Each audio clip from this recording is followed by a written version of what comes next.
are at the house of Margreet Saunders. What are we doing here, Margreet? Well, thank you for coming, Gonda. You are going to interview Mare Cromwell. Mare Cromwell is a wisdom keeper from America, and she wrote a beautiful book. I bought it last year. Messages from Mother. Here it is. She will tell more about it. I very much like to introduce Mare because last year I was at the wisdom gathering and we met each other, and it was a very, very special connection. It was about the messages from Mother Earth. So, here is Mare Cromwell. Thank you, Marguerite. It's such an honor to be with you.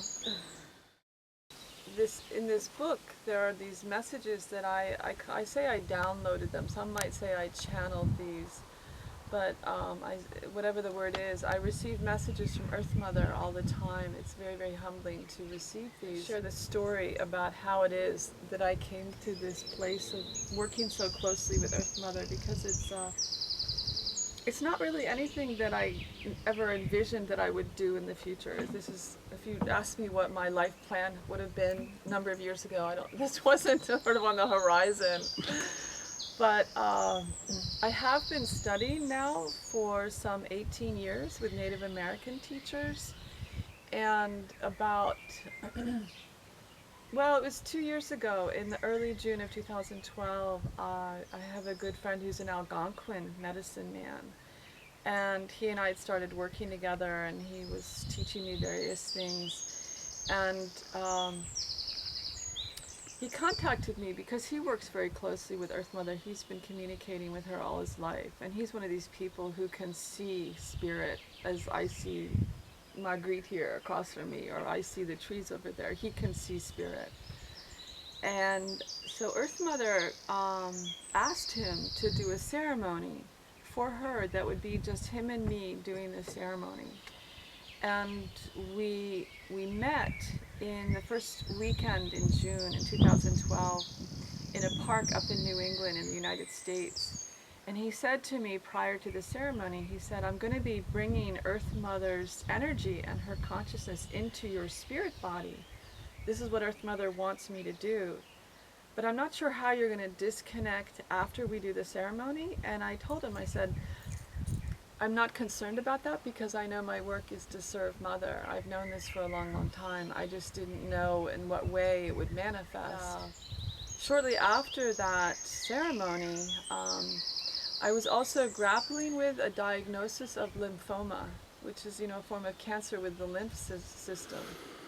And I had just 3 days before the ceremony gotten another CT scan at the doctor's office, where they said, this is really looking worse. We're talking very serious lymphoma here, and I was terrified.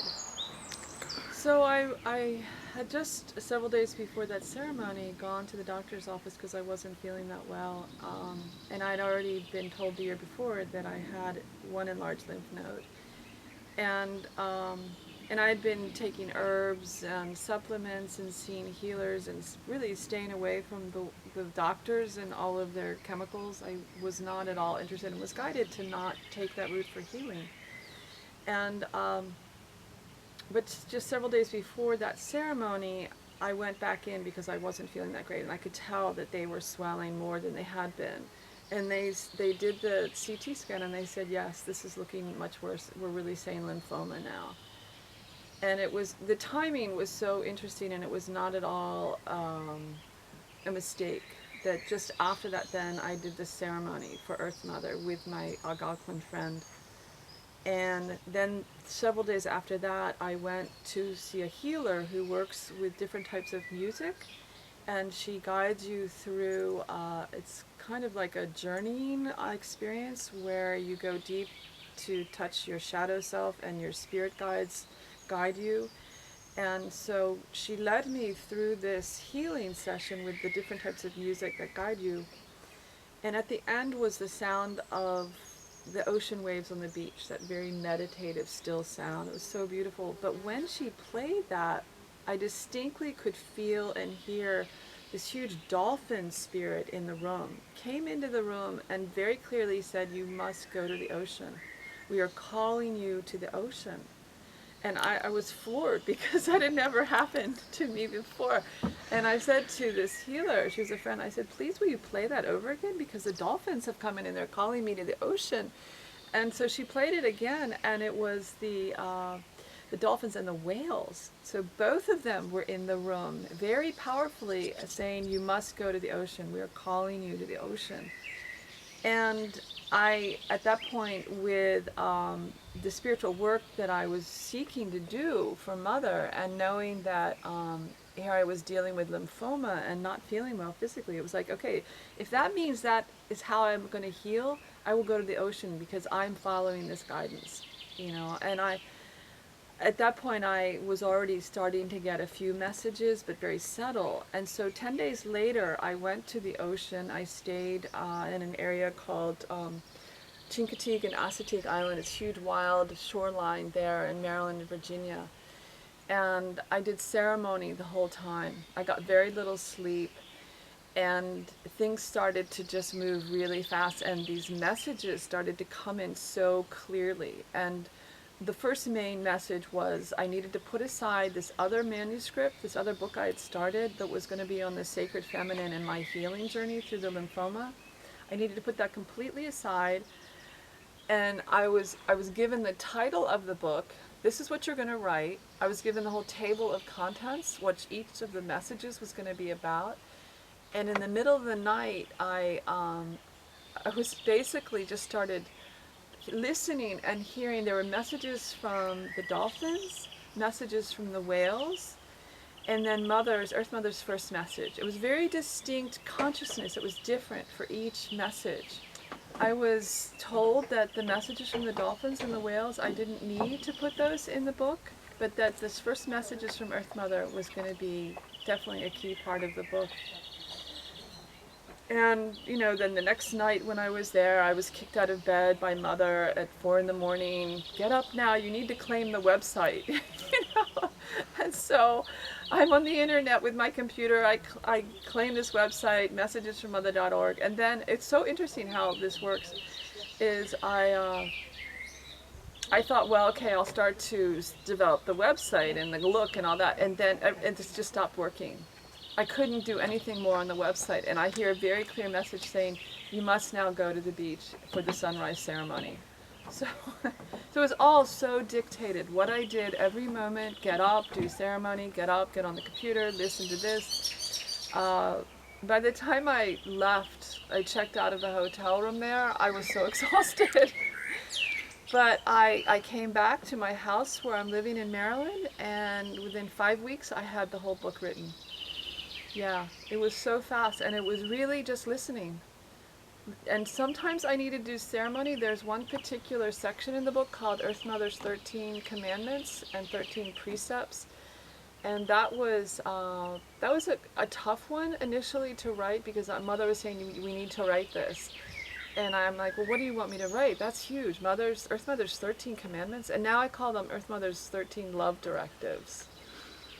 Because from the Great Mother, it's more of a love directive than a commandment all the time. Although I've had people say to me, "Well, my mother used to give me commandments sometimes too." But that particular part of the book, I was trying to write it, and I just had to get away from the computer. I went to bed that night, and I was told, "You need to get out of bed right now. You need to do ceremony. Have a pad of paper and a pen. We're going to tell you what to write." And so when I started this ceremony, I was really humbled by these various spiritual beings that came into my space. I'm not supposed to name them, but there were some very powerful spiritual beings that came in. And I literally just I had my pen and my pad, and I just wrote what they told me. And I didn't edit. I mean, the editing in this book is very minimal because the messages came through so clearly. The book is really funny too, though, because Earth Mother has a goofy personality, really. She has a very powerful personality, but she's funny. And so I was very much guided to put in really bad jokes. Like every time And the book is written within the context of a young woman named Sarah, who's in her 20s. And Sarah meets Earth Mother in the forest on a trail. And Earth Mother convinces her that she is Earth Mother, gives her healing, knows all these psychic things about her, and then tells Sarah that she would like to have Sarah take these messages from her and come meet her once a week for 13 weeks. And at that time, Sarah didn't know how long the messages, how many times she would need to meet. And so that is the way that the book is laid out, is it's kind of a story, almost like a fairy tale, but not quite. And at the time when this was all happening and the messages were coming through, it was the perfect way to frame it, because I was not comfortable saying to the world at large, I, Mare Cromwell, am receiving messages from Earth Mother all the time now. I wasn't comfortable with that. It's taken me a good 2 years, honestly, a year and a half, 2 years, to really kind of step into this area of saying, okay, this is what I'm doing, and if that weirds you out, I'm really sorry, but this is what I'm being asked to do by Earth Mother and by Spirit and by Creator, to be one of the people. I'm not the only person who is communicating with Mother, but to be someone who really can put it out in the form of books and teachings and workshops, yes. And it's very humbling, this work. Sounds very great. Especially, I'm very impressed of a wisdom keeper who sends out the messages through the new time media, a book or internet or whatever. And I think you agree we can reach a lot of people at this way. I think it's really important to use any and all venues. And, you know, Earth Mother, she knows everything that's going on. And beyond what any of us know, she knows what's going on, along with all the other, you know, spiritual beings here on the planet. And she did say to me very clearly, and I resisted it, she said, I want all of the messages here online. So from an author's perspective, it's like I gave the book away. It's there online, along with messages that have come in since the book went to print, because there are more that have come in, a lot more, between when this went to print and then the Great Mother Bible has been written this winter. And I understand better now why she wanted that. It's made sense to me since I've been working on the Great Mother Bible part of it. But yeah, people are accessing information everywhere. And I certainly can't travel all over the world and be everywhere doing workshops. And nor has this book been translated into all these languages. So for those who can access the internet and read English, although actually with Google, the internet websites are translated into any language. So essentially you can read it in any language because of the way the internet works. And I love Mayra for her work, also for her personality, but for her work, it's really, really very important in this time to learn from her and to be taught by her how to feel Mother Earth, how to connect to her on soul level, and it's really changing you, and it's very joyful. Well, let me just add to what you're saying, because even the cover here, when we talk about grounding and feeling grounded and the energy that you're experiencing, which I think is amazing, that there is a resonance, there is a powerful energy to the book. I mean, it came from a very powerful place just through me, not from me. But one of the things that I have really gotten clearly from Earth Mother is that she so misses us. She misses her humans, the two-leggeds, being really connected with her. And because we all used to be connected with her many thousands of years ago. It was just inherent in our spirituality and in how we lived our lives day to day. And yet that connection got weaker and then got cut by various energies and ways that were more aggressive and warmongering several thousand years ago. And then more patriarchal belief systems came in, and the feminine got suppressed, and it's this whole sort of sad history actually where we lost the balance. But one of the messages again and again and again, and that is why this cover is a hand holding the heart, is that we have forgotten how much Mother loves us. There is so much love from Earth Mother, and even from the Great Mother as part of the creation. There is so much love from Mother for us, and that we have forgotten how to tap into that. And so when I ground in the workshops that I lead, and other people lead, I'm not the only one doing this work, a big focus is to feel in your heart as much love as you can, and send it down into Mother, into the center of our planet, Earth Mother's heart. And when we do that, we start to create this relationship with her that just gets more and more powerful. And it's very healing, because there's so much healing energy from Earth Mother. She's hardwired to heal.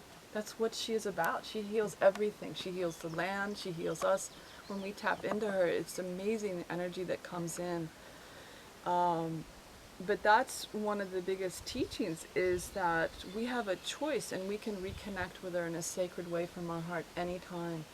And it's not just from our heart, it's from all of our chakras, our spirit body, but it starts with our love and claiming our relationship of love with Mother and with Creator. So we're connecting from above, and we connect with below, you know. And she also, you know, you were saying a little bit about, you know, other spiritual teachings, and sometimes people are too in their head and it's so logical. There's so many beautiful spiritual paths that people are discovering these days here on Earth. But Mother really clearly gave me a message after this went to print, so it's on the website, but not necessarily in this book, but it will be in the Great Mother Bible too, is that she really needs us to remember to take our prayers and pray also back to her, to keep the connection going back to her sacredness and her love and her energy field. Because so much of this energy that people are bringing out spiritually is focused out there or across, but not enough into her. And she needs us to come, it really is essentially, she needs us to come back home, because she's our home. It's this amazing heart-opening experience when it happens. It's almost like your chakra bursts open more,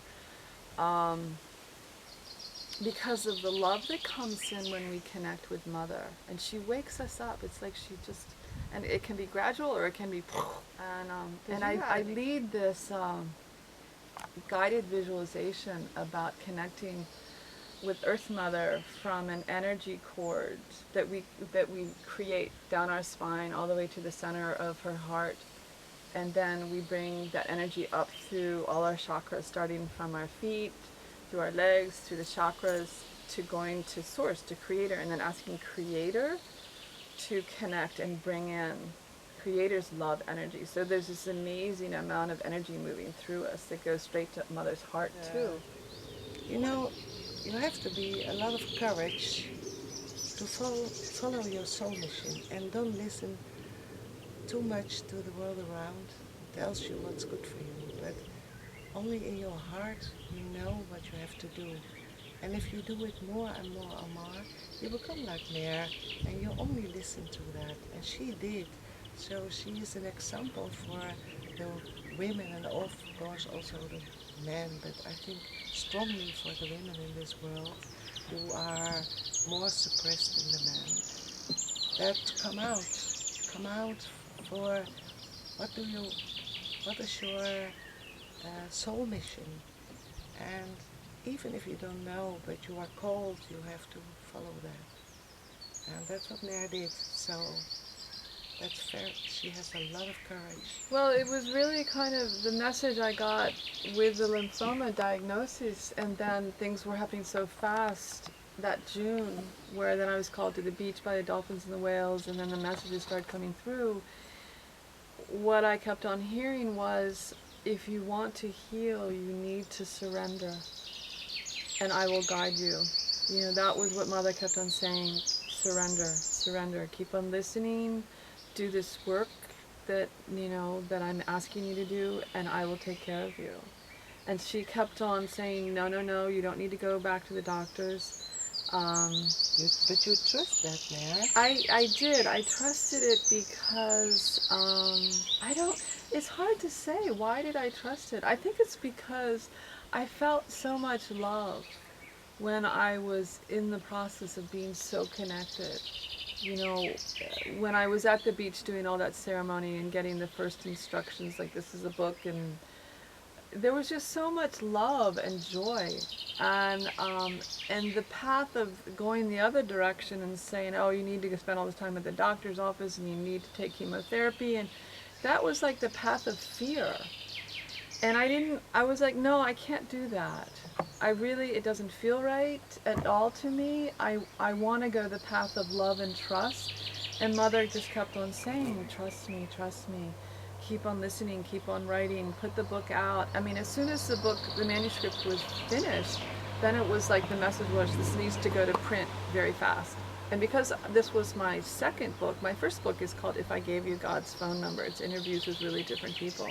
So I already knew how to put a book out, get it to the publisher, blah, blah, blah. And, you know, so I just kept on listening and following. And there were times, this is the interesting thing, there were times when I started to feel like my health was going downhill again. And it scared me. And I thought, oh my God, I need to call the doctor. And then some miraculous healing would happen that was totally unexpected. For instance, I have a friend who lives close to me, and he's Native American, and he has a shop in the town near me. And so I was just getting to know him, and this was a few months after this had been written. And he said, he was concerned. I said, you know, this is my story. I'm dealing with lymphoma. And he was really nervous for me. And so he came over one morning and basically really wanted to like encourage me to call the doctors. Like I needed to work with the doctors because in his mind that's what you do when you're sick. And when he came that morning, I was doing my prayers that I do every morning, connecting with Creator and Mother and listening. And I could feel his ancestors had come into my house that morning, and they wanted me to do ceremony with him, for him, which I was blown away by. This was not at all expected. So when he arrived at my house, I said, well, Ben, this is what's going on right now, and they're here, and they want us to do ceremony for you. And he didn't want to do it at first, and I said, well, you know, they're here, they're waiting. And finally he said, okay. So we did ceremony, and what happened was this huge amount of healing energy came through that I was told to give to him for his heart chakra, all his pain in his heart. But it also brought all this healing energy through me that I needed. And I was like knocked out for the rest of the day after he left. And I knew after he left, I said, okay, Mother, thank you. I needed this huge burst of healing energy, and it came through that ceremony. It was totally unexpected, totally. And I was guided to go to the mountains near where I live in Maryland and spend as much time as I could by this beautiful sacred stream and just have my feet in the cold water. I went like every other day. I mean, so my therapy and my medicine was be with Mother. Go be in the wilderness, you know, keep on listening, do the writing. But that happened a couple times when I wasn't feeling that great. And I thought, oh gosh, I need to see the doctor. And then something would happen. And it would be just, so it's hard to explain other than they're just miracles. And when you really, I guess, when you surrender to Spirit, life becomes magic. And there's so much joy. And that doesn't mean that I don't have really tough times, because I do. You know, sometimes it means just getting my ego back in check or walking through the fears that are coming up, because I'm on the path like anybody else. You know, I'm not anybody special really. But it is through the cancer, the lymphoma, that I had to surrender. And I met a woman last summer at a Sundance in the United States who was very intuitive, and she had also been grappling with cancer and had healed from it. And so she and I talked, I don't know, the second day of the event, and their 4-day event. She came to me the next day. She said, it was really humbling. She came up to me. She said, "I had a dream last night about you." She said, "You're gonna be a really famous author." And I'm like, "Whoa!" And I said, "All I want is my bills paid." You know, I mean, it's like I don't need to be really famous. That's not. I'm not sure about that. She said, "But what's going on in your body with your health and lymphoma is that you need to stop resisting the work that you're called to do." So it's like, this is where my fear sits. And I know this because I have a number of past lives of doing, I guess, powerful spiritual work and really being tortured for it, assault, everything.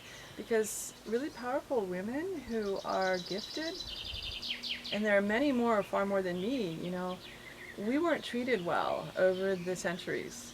We were not treated well. And so there have been a lot of fears I've had to move through to find the courage to keep on stepping forward.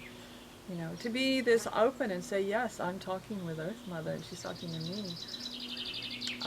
But I'm not the only one, you know, who's talking with her. I keep on running into more people, you know. But somehow I'm supposed to be putting out books, messages. And again, there are other people speaking for it too. And are you working a lot with women or also with men? I'm starting to get more into that. You know, the process last year, after this book came out, I was organizing womb wisdom workshops about helping women tap into the energy here and release what was stuck. So that was part of the process. And then we were doing sacred feminine play days, ways to embrace our silliness and the healing creative energy that is here, that is repressed in a lot of us. And then I've kind of gone into this really quiet phase of just the writing for the past, the winter, really intensely. Started in the fall and winter. And so the Great Mother and the Sacred Feminine. But I also am being guided that it be for men and women. So there'll be workshops on the Sacred Feminine and the Divine Masculine, and then workshops that talk about both. How can we weave this together and understand that we each embody it, actually? There are definitely going to be more trainings, more workshops. I would love to do trainings through the organization, you know, the New Earth, I hope I'm saying it right, because Earth Academy. The New Earth Academy.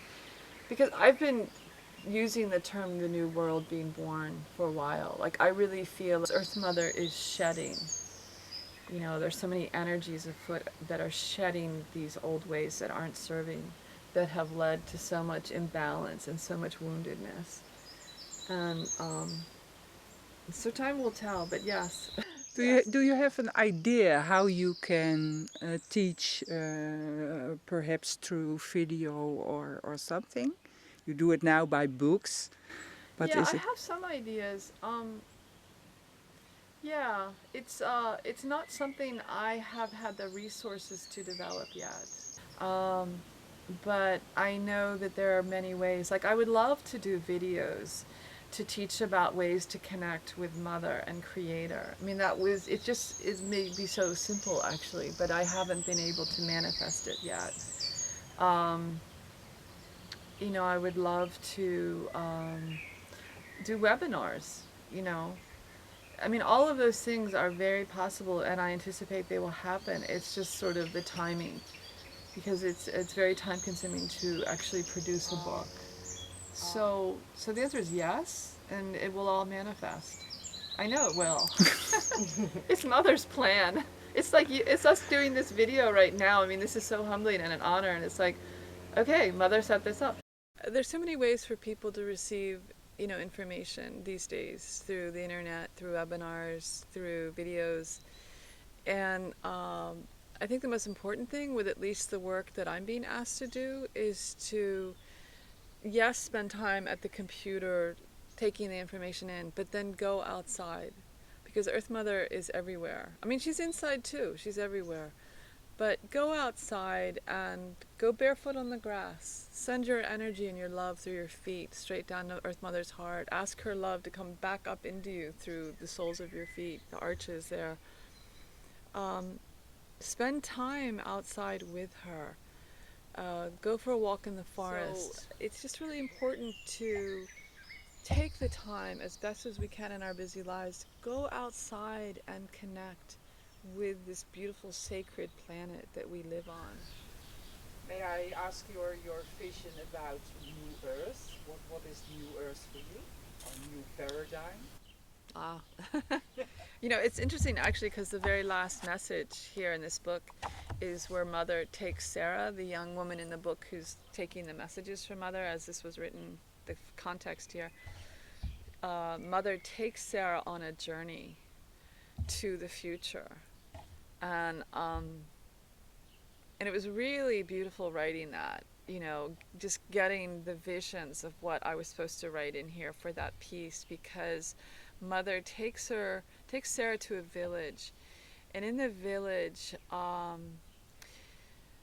there are just so many beautiful things happening. Every home has a garden.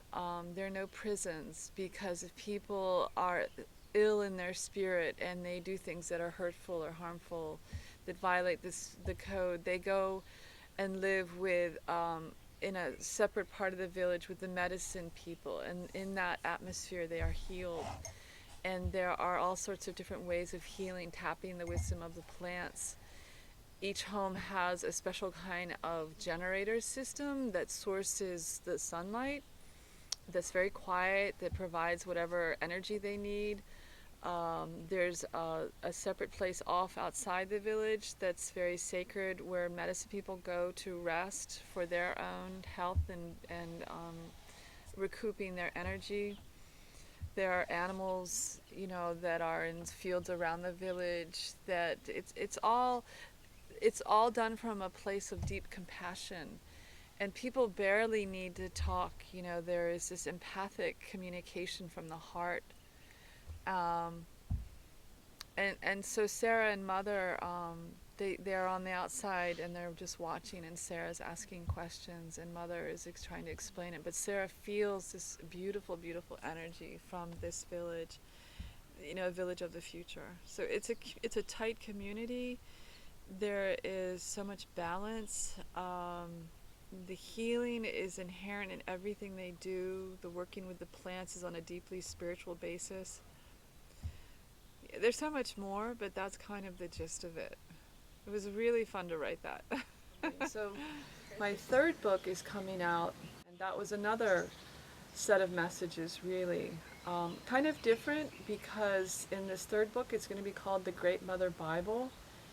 And I honestly didn't know I was going to be writing a book by that title. I thought last fall that I was going to move out to Washington State to help a medicine woman out there who actually has been interviewed by you too, Robin Youngblood, very, very beautiful, gifted medicine woman. And so I was in the process of figuring out how to pack up and get rid of half my things, and then I woke up in November last fall very clearly at 5 in the morning, and the message was, you're not moving out west, you're staying here in Maryland, and you're going to be writing a book called The Great Mother Bible. And honestly, when I heard that title, I went, whoa, whoa, whoa, whoa, no. I'm not the one qualified to do that book with a title like that. And Mother's like, yes, you are. You're the one, and all you need to do is listen. It's like, just listen. And so that was in the middle of November, and so for a good 6 weeks there, I was trying to figure out, well, what is it going to be about? And I kept on getting the message, just listen. Just listen. So I did a little bit of a table of contents, some kind of outline. And then right there, the very first day after New Year's Day, I was woken up, boom, like 4:30 in the morning, and it was like, it's time to get started. Yeah.